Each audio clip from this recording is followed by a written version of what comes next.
তোমরা যদি এই সকল শাসন শুনো, এ সমস্ত রক্ষা ও পালন করো, তোমার ঈশ্বর সদাপ্রভু তোমার পিতৃপুরুষদের কাছে যে নিয়ম ও দয়ার বিষয় কহিয়াছেন, তোমার পক্ষে তাহা রক্ষা করিবে এবং তিনি তোমাকে প্রেম করিবেন, আশীর্বাদ করিবেন ও বৃদ্ধিযুক্ত করিবেন। আর তিনি যে দেশ তোমাকে দিতে তোমার পিতৃপুরুষের কাছে দিব্য করিয়াছেন, সেই দেশে তোমার শরীরের ফল, তোমার ভূমির ফল, তোমার শস্যের, তোমার দ্রাক্ষারস, তোমার তৈল, তোমার গরু বৎস ও তোমার মেষদের শাবক, এই সকলতে আশীর্বাদ করিবেন। সকল জাতির মধ্যে তুমি আশীর্বাদ প্রাপ্ত হইবে। তোমার মধ্যে কি তোমার পশুগণের মধ্যে কোনো পুরুষ কিংবা কোনো স্ত্রী নিঃসন্তান হইবে না। আর সদাপ্রভু তোমা হইতে সমস্ত ব্যাধি দূর করিবেন এবং মিস্ত্রীয়দের যে সকল উৎকট রোগ তুমি জ্ঞাত আছো, তাহা তোমাদিগকে দিবেন না, কিন্তু তোমরা সমুদায় বিদ্বেষীকে দিবেন। আর তোমার ঈশ্বর সদাপ্রভু তোমার হস্তে যে সকল সমস্ত জাতিকে সমর্পণ করিবেন, তুমি তাহাদিগকে কবলিত করিবে। তোমার চক্ষু তাহাদের প্রতি দয়া না করুক এবং তুমি তাহাদের দেবগণের সেবা করিবে না, কেননা তাহারা তোমাদের পাপ স্বরূপ। Hallelujah, hallelujah. এখানে কি বলছে? ঈশ্বরের বাক্যে বলছে যে আমরা প্রত্যেকে আমাদের জীবনে ভালো চাই। কি চাই? তো আমাদের অভাব না থাকুক, আমাদের পরিবারের রোগ ব্যাধি না থাকুক, আমাদের যেন কোনো কিছুর কমি না হয়।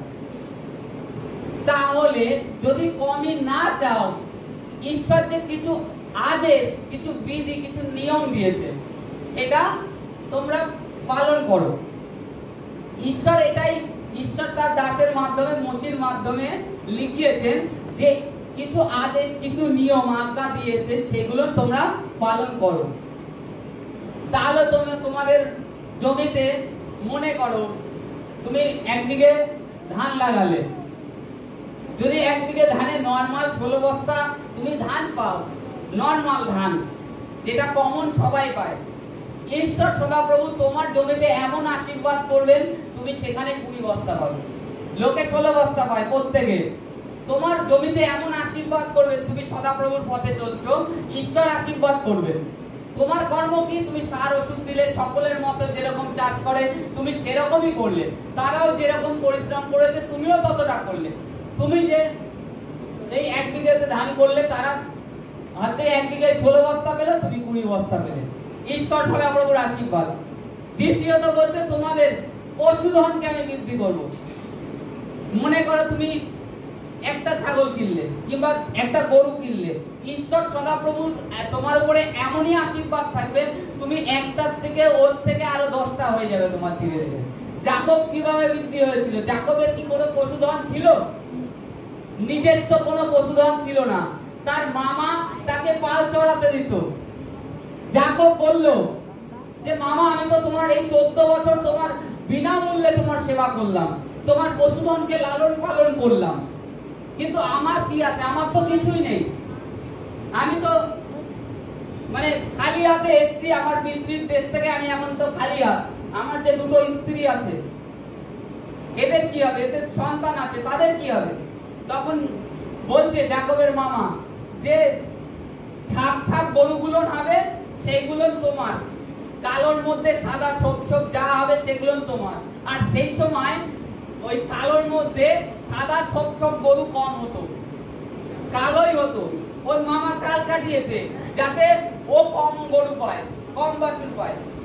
তখন যাকব চালাক ছিল, সে ঈশ্বরের আরাধনা করতো, দিবারাত ঈশ্বরকে ডাকতো, জানে কিভাবে যে ওই ছাপ ছাপ বাছুর গরুর পেটের থেকে বের করতে হয়। সে জানে কি করেছে, জল খাওয়াতে নিয়ে যেত। সেই সময় একটা গাছ ছিল, সেই গাছের ছাল তুলতো, তুলে নিয়ে ওই জলের ওখানে রাখতো। জলের ওখানে রাখলে ওই জল খেতে যেত, ওই ছালও খেত। আর ছাল খাওয়ার জন্য পরবর্তীতে যখন ওই জল খেয়ে গরু মিলন করতো, তারপরে গিয়ে বাচ্চা হতো সব ছাপ ছাপ, সব ছাপ ছাপ বাচ্চা হতো। ঈশ্বরীয় বুদ্ধি কখন তোমার মধ্যে দেবে ঈশ্বর? যখন তুমি ঈশ্বরের পথে চলবে। তারপরে মামা তো এসে দেখছে কি, দেখছে গরুর তো ছাপ ছাপ বাচ্চা হচ্ছে, খালি সাদা সূর্য হচ্ছে, যাকব তো ধীরে ধীরে আমার সম্পত্তির থেকে বড় লোক হয়ে যাচ্ছে। মামা বলছে এবার ছাপ ছাপ বাচ্চা যা হবে আমার, যা কালো হবে সব তোমার। যাকব জল খাওয়াতে নিয়ে ওইখানে জল, ওই ছাল আর ফেলে রাখতো না, জল খাওয়াতো, আবার কালো বাচ্চা বেশি হতো। এইভাবে ধীরে ধীরে ঈশ্বর যাকবকে বড় লোক করেছে। দেখছে ঈশ্বর দর্শনে দেখাচ্ছে যে যাকব ওই গাছের অমুক গাছের ছাল নিয়ে এসে ফেল, তুলে ওই জলের ওখানে রাখ, গরুকে খাওয়া, তারপরে দেখবি। তারপরে বলছে ছাল তুলে ফেলে দে, আবার যাকব তাই করেছে। কারণ কি, যখন তুমি ঈশ্বরের সঙ্গে সঙ্গে চলো, ঈশ্বর তোমাকে বুদ্ধি দেন, ঈশ্বর তোমাকে সমস্ত পথ দেখিয়ে দেন যে কোন পথে তুমি চলবে, কোন পথে চললে তোমার ভালো হবে। এটা ঈশ্বর করতেন। আমরা কি বলছি, আমরা পরিবারের জন্য, আমাদের নিজেদের জন্য ভালো চাচ্ছি, কিন্তু আমরা ঈশ্বরের আজ্ঞা মানতে রাজি নই। যিশুর আজ্ঞা মানা যায়? এখানে বলছে তখন যদি তোমরা ঈশ্বর সদাপ্রভুর আজ্ঞা মানো, তাহলে ঈশ্বর তোমাদেরকে প্রচুর আশীষ করবে। তোমরা কাউর কাছে ঋণ নেবে না, তোমরা ঋণ দেবে, ধীরে ধীরে ঈশ্বর সেগুলো করবে তোমাদেরকে জীবনে। ধীরে ধীরে তুমি যেখানে ছিলে, গর্তের মধ্যে ছিলে, সেখান থেকে তুলে বের করবে। আজকে আমরা দশমাংশ দিতে গেলে আমাদের হাত কাঁপে, এটাও কিন্তু ঈশ্বরের আজ্ঞার মধ্যে রয়েছে।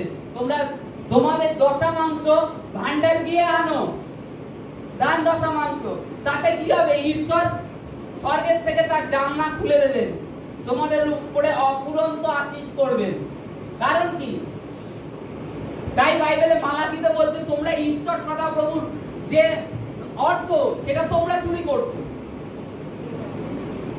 তোমরা চুরি করছো, তোমরা ঈশ্বরের গিয়ে আনছো না, তোমাদের নিজ যে ইনকামের দশমাংশ হয় সেটা আনছো না। এই কারণে তোমাদের উপরে সেই আশীষ নেই, তোমাদের পরিবারে শান্তি নেই। তোমরা প্রভুর কাছে আসছো তো ঠিকই, প্রভুর আজ্ঞা মানছো না।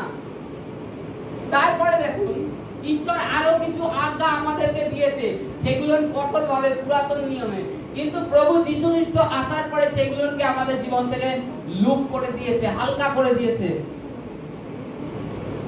দুটো আজ্ঞা দিয়ে গেছে যে তুমি তোমার ঈশ্বর সদাপ্রভু যে সমস্ত হৃদয় মন অন্তঃকরণ থেকে প্রেম করবে আর তার কাছেই পরিপাত করবে, তারই আরাধনা করবে।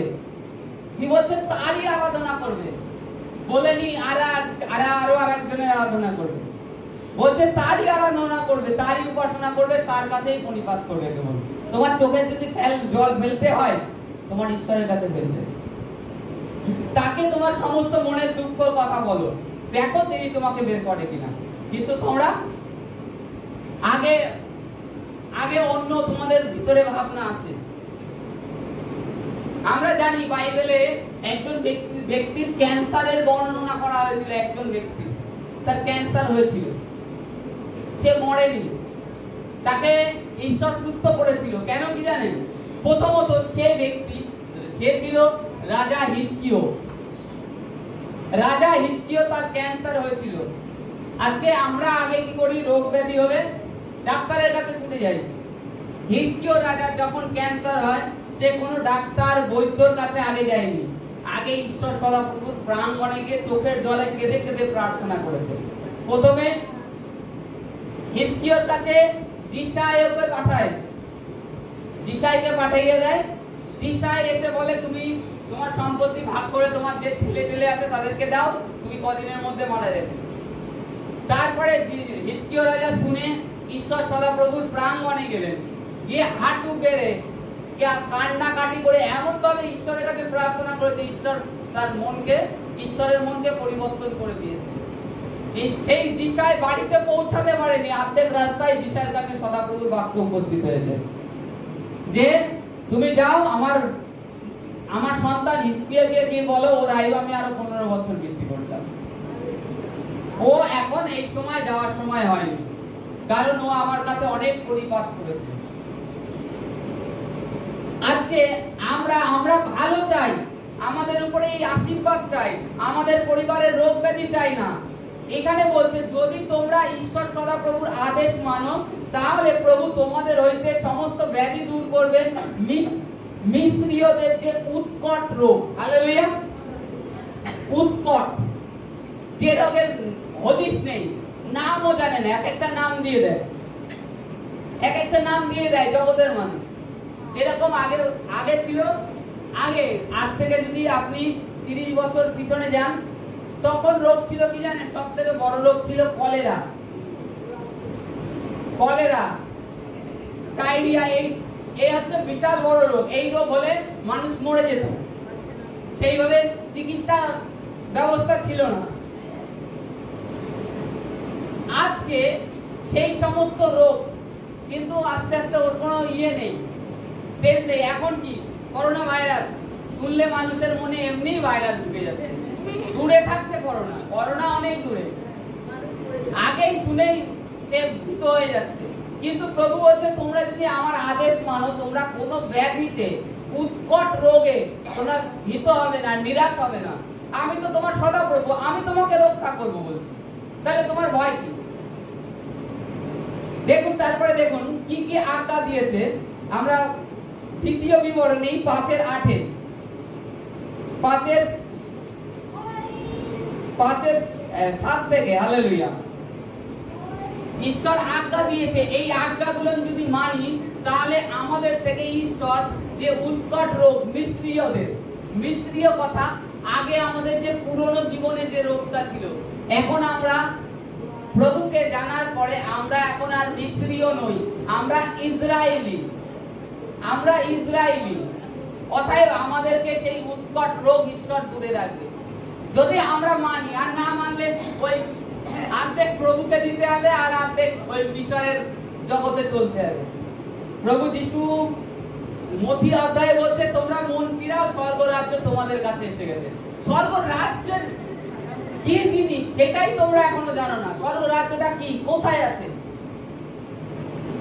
শুনি যে আকাশের ওই পারে স্বর্গ রাজ্য, আমরা শুনে আসছি ছোটবেলা থেকে। স্বর্গ রাজ্যটা কি আদৌ? প্রভু তোমাদের যে স্বর্গ রাজ্য দিতে এসেছে সেটা কি? আরে তোমাকে যদি এই পৃথিবীতে বেঁচে থাকাকালীন যদি স্বর্গের শান্তি না দিতে পারে, তাহলে প্রভু কেন এসেছেন? কেন এই কথা বললেন? তোমাকে, তুমি এই পৃথিবীতে বেঁচে থাকবে প্লাস স্বর্গের শান্তি উপভোগ করবে তোমার এই শরীরেতেই, তাহলেই তো তুমি বিশ্বাস করবে হ্যাঁ স্বর্গ বলে জিনিস আছে। স্বর্গে কোনো ব্যাধি হয় না, স্বর্গে কোনো রোগ হয় না, স্বর্গে কোনো অভাব নেই, স্বর্গে কোনো জ্বালা যন্ত্রণা নেই। সেইটার জন্য আজকে প্রভু তোমাদেরকে এখানে নিয়ে এসেছে। কিন্তু তোমরা খালি শুনছো, কিন্তু সেই স্বর্গ রাজ্যে থাকার চেষ্টা করছো না, বাস করার চেষ্টা করছো না, নিজেদের জীবনের থেকে, সমস্যার থেকে বেরোনোর চেষ্টা করছো। যে প্রভুর কাছে যাই, তিনি স্বর্গদূতের প্রতিজ্ঞা করেছেন, স্বর্গ রাজ্য আমাদের কাছে দিয়েছেন, তাহলে স্বর্গের রাজ্যেই যাই। আজকে প্রার্থনায় আসলে মনে আলাদা শান্তি অনুভব করেন, কেন কি? কারণ কি? এইটাই তো স্বর্গরাজ্য। এই কারণে আপনারা যখনই প্রবেশ করেন একটা আলাদা শান্তি পান মনে, স্বর্গরাজ্য। এখানে দেখুন কি বলছে, আমরা যদি এই আশিসের অধিকারী হতে চাই আমাদেরকে এই আজ্ঞাগুলো মানতে হবে। বলছে আমার সাক্ষাতে অন্য কোনো দেবতা না থাকুক, প্রথম আজ্ঞা পাঠ। তারপরে বলছে তুমি আপনার নিমিত্ত ওই প্রতিমা নির্মাণ করো না, খোদিত। এটা ওই প্রথম আজ্ঞার মধ্যে, নির্মাণ করো না। আর বলছে করিও না। দ্বিতীয়, তোমার ঈশ্বর সদাপ্রভুর নাম অনার্থক লইও না। হালেলুয়া। অনেকে কথায় কথায় ও মাই গড কিংবা ও ভগবান, কথায় কথায় মানে করে একটা মন্দ কর্ম করেছে, মন্দ কথা বলে ফেলেছে। একজন একটা মন্দ কথা আমার সামনে বললো, কিংবা একটা গালাগালি দিয়ে বলল একজন বাচ্চা, যেমন করে একজন বলছে ও মাই গড, এটা অনার্থক নেওয়া ঈশ্বর সদাপ্রভুর নাম নিতে বারণ করছে। তুমি ঈশ্বরকে ধন্যবাদ দাও, নিয়ত তোমার জীবনে তুমি কন্টিনিউ ধন্যবাদ দাও, কিন্তু অনার্থক তার নামটা নিও না। তারপরে বলছে তোমার ঈশ্বর সদাপ্রভুর আজ্ঞা অনুসরণে বিশ্রামবার পালন করিও। হালেলুয়া। এই যে বিশ্রামবারে আসার কথা ভুলে যায় সব। তো যদি ঘোরার কথা হয় কোথাও দূরে, সেখানে চলে যাব, আর রবিবার ছুটির দিন চলে যাই। এখানে বিশ্রামবারটাকে উল্লঙ্ঘন করতে বারণ করছে। বিশ্রামবারে তোমরা নির্দিষ্ট সময়ে প্রবেশ করো। এগুলো না আজ্ঞার মধ্যে, ঈশ্বর সদাপ্রভু আজ্ঞা দিয়েছেন। যে এই আজ্ঞা যদি মানো তোমাদের পরিবারের, তোমাদের জীবনের কল্যাণ হবে, মঙ্গল হবে। তারপরে বলছে তোমরা তোমার ঈশ্বর সদাপ্রভুর আজ্ঞা অনুসরণে পিতা মাতাকেও সমাদর করিও। হালেলুয়া। তোমাদের পিতা সদাপ্রভুর আজ্ঞা অনুসরণে ঈশ্বর সদাপ্রভু এটাও বলেছেন তোমাদের পিতা মাতাকে সমাদর করিও।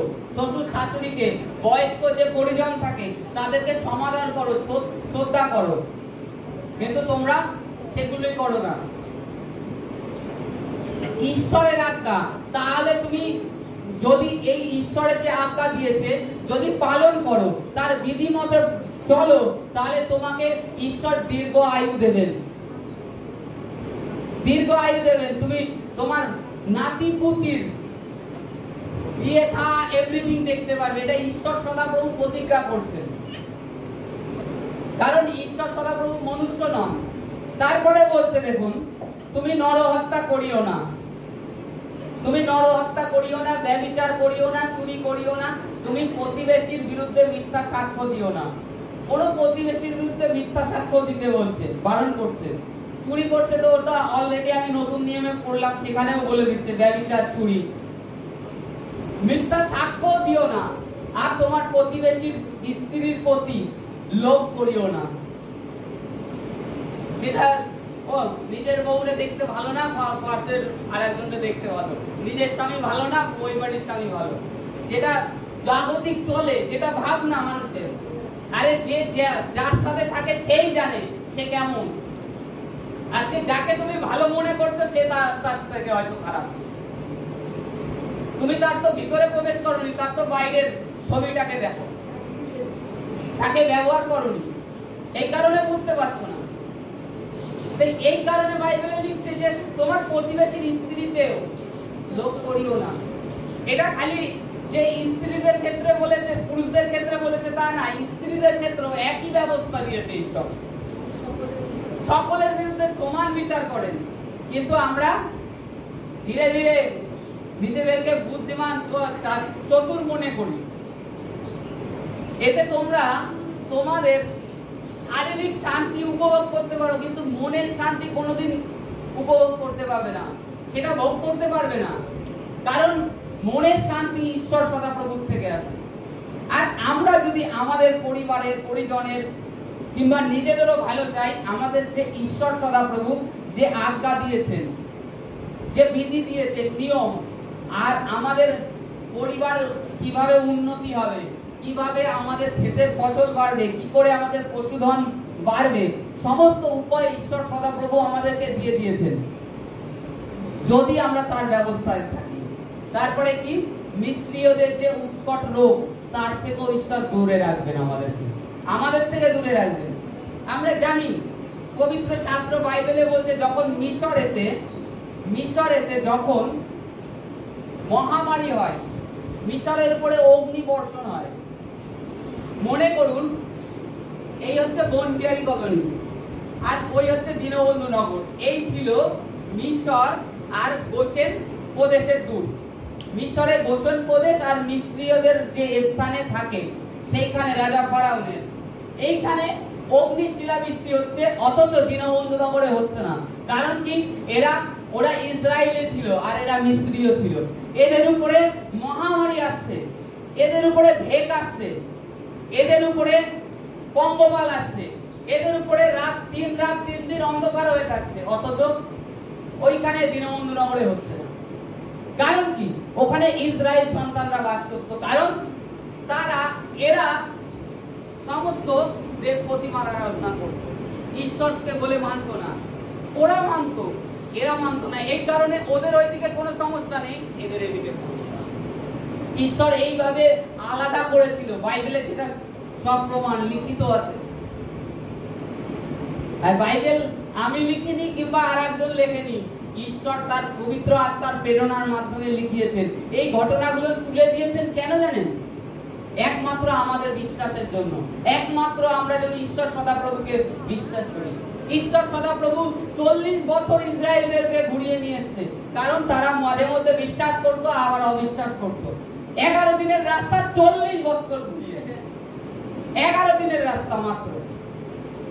আজকে আমাদের জীবনেও সুস্থতা হয়তো 1 সেকেন্ডের, কিন্তু আমরা নিজেরা ঈশ্বর সদাপ্রভুর প্রতি অবিশ্বাসের জন্য ওরকম 40 বছর, 10 বছর, 5 বছর ঘুরতেই আছি, প্রভুর কাছে আসছি, আবার চলে যাচ্ছি আমাদের অবিশ্বাসের জন্য।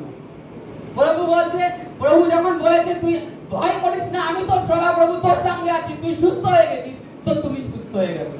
তুমি নিজেকে সেইভাবে গ্রহণ করছো না, তুমি রিসিভ করছো না। প্রভু এইটাই তোমাদেরকে বলতে চাই যে তোমরা আমাকে জানো আর আমার বিধি আজ্ঞাগুলো মানো, তাহলে তোমাদেরকে সমস্ত কিছু দেয়া যাবে, সমস্ত বস্তু, সমস্ত শান্তি তোমাদেরকে দেয়া যাবে। তোমাদের সমস্যা হয় আমার কাছে হাঁটু গাড়ো, তোমাদের যা কিছু হয় আমাকে আগে বলো। আমরা কি করি? আমরা প্রভুকে জানি, জানা সত্ত্বেও পরে আমাদের যে অভিযোগ কিংবা কিছু বলার আছে, আমরা একজন অধার্মিক ব্যক্তির কাছে নিয়ে যাই, যে আত্মিক ব্যক্তি নয় তার কাছে নিয়ে তুলি। কেউ আপনার পেটে ব্যথা হয়েছে, আপনি একজন যে জানে না ঈশ্বর সম্বন্ধে তার কাছে বলবেন, নেশ অনেকদিন ধরে না পেটে ব্যথা হচ্ছে। তখন সে কি বলবে জানেন? বলবি কতদিন ধরে হচ্ছে তোমার পেটে ব্যথা? হ্যাঁ বলিস না, প্রায় 10 দিন তো হয়ে গেল। বলবি তোমার আলসার হয়ে যায়, তোমার একটা না আলট্রাসোনোগ্রাফি করতে। কি করলো জানেন? এটা আপনার জীবনে শয়তানের বাক্য রিলিজ করে দিলেন। আপনি তো জানেন না, আপনি যেহেতু প্রভুতে সেই গভীরে পৌঁছাননি, প্রভুর কাছে অতটা প্রার্থনা করেননি, তখন আপনার ভিতরে ওইটা ঢুকে গেল। তখন আপনি কি করলেন? আপনি আবার ডাক্তারের কাছে ছুটলেন, ডাক্তারবাবু এই ঠিক আছে, ওষুধ দিল ডাক্তারবাবু। ওষুধ দেওয়ার পরে বলছে এই রিপোর্টটা করে নিয়ে আসবো, আলট্রাসোনোগ্রাফি, এই রক্ত পরীক্ষা, হ্যানা তেনা, আপনার অনেক রকম দিয়ে দিল। আপনাকে একটা চোতা ধরিয়ে দিল লম্বা, দিয়ে কি হলো? এতে মাঝখানে আপনার কিছুটা অর্থদণ্ড দেখা গেল, ওই তোমার একটু গ্যাস হচ্ছিল, তার জন্য এই ব্যথা, পেটে ব্যথা ছিল। আর আলট্রাসোনোগ্রাফি রিপোর্টে নরমাল, কিছুই হয়নি, কিছুই হয়নি। কারণ তুমি ঈশ্বরকে, তুমি একজন প্রভুকে জানা লোক হয়ে তুমি ঈশ্বরের লোকের কাছে যাওনি, একজন ধার্মিক ব্যক্তির কাছে যাওনি, তুমি অধার্মিকের কাছে গিয়ে তোমার সমস্ত মনের কথা ভুলে বলেছো। তাতে কি হলো? তোমার কিছুটা অর্থদণ্ড হলো। তোমার ওই অর্থটা থাকলে অন্য কোথাও কাজে লাগাতে পারতে। তোমার পরিবারে মনে করো মাস্টারের মাইনে দেওয়া হয়নি কিংবা ইলেকট্রিক বিল দেওয়া হয়নি, সেটা মিটতো। এখন তোমার কি হলো? তুমি আরো কিছু দেনা হয়ে গেলে, তুমি তার থেকে বেরোতে পারলে না, আরো দেনা হয়ে গেলে উল্টে। এইগুলো ঈশ্বর তোমার থেকে দূরে রাখবে যদি ঈশ্বর সদাপ্রভুর আজ্ঞা মানো। এরকম ছোটখাটো বিষয় তোমাদের যে অর্থ চলে যায়, তার থেকে ঈশ্বর রক্ষা করবে, তোমাদের আশীষ করবে তোমাদের পরিবারকে। এটাই ঈশ্বর বলতে চাচ্ছে যে তোমরা আমার কাছে থাকো, আমি তোমাদেরকে সমস্ত কিছু দেব। আর তোমাদের এরকম অদ্ভুত অদ্ভুত ভাবে যে ঝমঝম অর্থ তোমাদের জীবন থেকে চলে যায়, চলে গিয়েছে মিশ্রীয় জীবনে, সেটা আর যাবে না, সেটা যাবে না। কারণ আমি তো তোমার সদাপ্রভু, আমি তোমার সঙ্গে আছি। তুমি আমাকে বলো, তুমি আমার কাছে যাস না করো, তোমরা আমার কাছে আসছো না। আমরা ঈশ্বর সদাপ্রভুর আজ্ঞা মানলে ঈশ্বর আমাদের উপরে রোগ ব্যাধি তো দূরেই রাখবেন, দ্বিতীয়ত আমাদের পরিবারে, আমাদের ঘরে ঈশ্বর আশীষ করবেন। তোমরা যা কিছু হয় ঈশ্বরের কাছে হাঁটু গাড়ো, চোখের জলে প্রার্থনা করো। মনে করো তোমার জীবনে সামথিং, উদাহরণ, তোমার জীবনে কি সমস্যা, যে কোনো একটা, মনে করো তোমার জীবনে তোমার লিভারের সমস্যা হয়েছে, তুমি লিভারের সমস্যা হয়েছে, তুমি কতক্ষণ রাত্রেবেলায় উঠে প্রার্থনা করছো? 4টের সময়। মনে করো তোমার লিভারের সমস্যা, এবার তোমার কি করা উচিত? তোমার আধা ঘন্টা প্রার্থনার কাজ। যা হয়তো তোমাকে ডাক্তারও যদি ওষুধ দেয়, তোমার লিভার পুরো ভালো করতে পারবে না, কিন্তু হ্যাঁ কিছুটা সাপোর্ট দিতে পারবে, তারা কিছুটা সাপোর্ট দিতে পারবে। আর ঈশ্বর সদাপ্রভু কি, তার কাছে তুমি বেশি না, ঠিকঠাক টানা 15 দিন ভোরবেলায় উঠে প্রার্থনা করো, রাত্রে যখনই তোমার ঘুম ভাঙে উঠে প্রার্থনা করো, 1 ঘন্টা, 1.5 ঘন্টা, 2 ঘন্টা করো। 15 দিন পরে তুমি রিপোর্ট করে এসে বলো যে আমার লিভার ভালো হয়েছে। ঈশ্বর তিনি জীবন্ত, তিনি করবেন, প্রতিজ্ঞা করেছেন। কিন্তু আমরা ঈশ্বরের কাছে যাই না। আমাদের জীবনের সমস্যা অনেক বড়, অনেক বড়। আর আমাদের প্রার্থনা আধা ঘন্টা, 1 ঘন্টা, বেশি জোর 1 ঘন্টা। ও 1 ঘন্টা মানে বিশাল ব্যাপার। 1 ঘন্টা। যার যত বড় সমস্যা তার তত বড় প্রার্থনা করা উচিত। আর তারা কি করছে? প্রার্থনাই নেই জীবনে, বাইবেল পড়াই নেই জীবনে। আধা ঘন্টা, 10 মিনিট, 20 মিনিট, এই হচ্ছে প্রার্থনা জীবন। প্রভুকে এই সময় দিচ্ছ, প্রভুকে সময় দাও, প্রভুও তোমাকে সময় দেবে। প্রভুকে সময় দাও।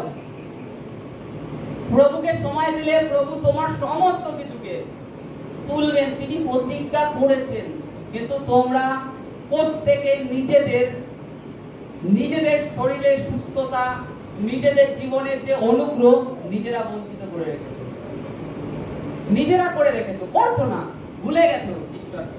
যে ঈশ্বর আমার জীবনে অদ্ভুত একটা কার্য করেছে, আর এখনো এটাও পারেন ঈশ্বর করতে, সেই জায়গায় তোমরা আসছো না। ঈশ্বরের আজ্ঞা মানো, তার বাক্য ফলো করো, এই বাক্য অনুসারে ডিক্লেয়ার করো জীবনে, দেখো তারপরে ঈশ্বর করে কিনা। প্রভু যিশু জীবন্ত, তিনি চান প্রত্যেকেও যেন প্রভু যেরকম জীবন্ত হয়েছে তিনিও তোমাদের এই মৃত শরীরকে জীবিত করেন, আর ঈশ্বরের সম্বন্ধে তোমাদের কাছে নির্ভুল বাক্য প্রকাশ করেন, যাতে তোমরা জেনে তোমাদের জীবন পথে চলে সুস্থভাবে, সুন্দরভাবে জীবন যাপন করে পবিত্রভাবে ঈশ্বর সদাপ্রভুর কাছে একদিন গমন করো। এটাই ঈশ্বর চান। ঈশ্বর চান না তুমি হতাশ থাকো, নিরাশ থাকো, দুঃখী থাকো, রোগগ্রস্ত থাকো। ঈশ্বর এটা চান না। ঈশ্বর বলছে আমার দিকে ফির। ঈশ্বরের দিকে ফিরতে হলে আমাদের প্রার্থনা, বাইবেল পড়া, ঈশ্বরের আজ্ঞা। যখন আমি প্রার্থনা করব, বাইবেল পড়ব, তখন অবশ্যই আমার ভিতরের থেকে পবিত্র আত্মা ধীরে ধীরে চেতনা দেবে, তুই ঈশ্বরের বাক্যের বিরুদ্ধে চুরি করতে নেই, লেখা আছে, কেন চুরি করছিস? চেতনা দেবে। এই ব্যভিচার করতে নেই, এই লোকের স্ত্রীর দিকে কুদৃষ্টিতে তাকাতে নেই, এটা পাপ। এগুলো আপনার মধ্যে থেকে পবিত্র আত্মা চেতনা দেবে ধীরে ধীরে ধীরে ধীরে। তখন আপনি ফিরবেন। আর বাইবেলে লেখা আছে আস্তে আস্তে তোমার যখন আত্মা সুস্থ হয় তখন বাইরে শরীরও সুস্থতা প্রকাশ পায়। আর আমাদের শরীরের প্রদীপ হচ্ছে চোখ। এই চোখ দিয়ে যা দেখি সেটা আমাদের কিন্তু এই ব্রেনটে গিয়ে পৌঁছায়, ব্রেনটে গিয়ে পৌঁছায়। আর এটাই দেখার কারণে মন্দ ভাবে